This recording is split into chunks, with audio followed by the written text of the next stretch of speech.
Okay, so this first question we have got is 250 centimeters. Oops, make that a bit fatter. 250 centimeters equals how many meters? So I'm starting at centimeters and I'm trying to go to meters. So I need to times by 100. If I've started at centimeters and I'm going to meters, I need to divide by 100. I'm going that way, not that way. So dividing by 100, I've got to move the decimal point twice. So the decimal point's invisible here. I need to move it 2 spots, so I get 2.5 meters. Now, that's the point. There's a point there, 2.5 meters.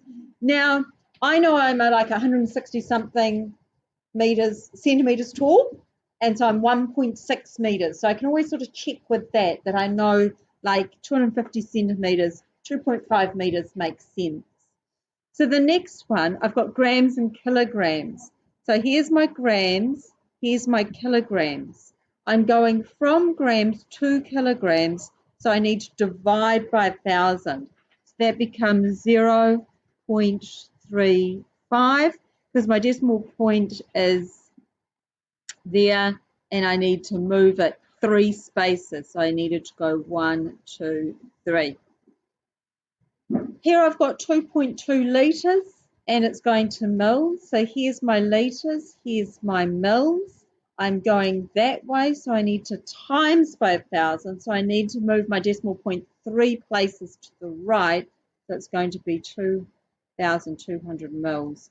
And I can easily think about a litre of milk and then a can of Coke being like 333 mils. So like 3 cans of Coke is 1 litre. So I can make sure that I am right. So 250 centimetres, 2.5 metres, 350 grams, 0.35 of a kilogram, and 2.2 litres is the same as 2,200 mils.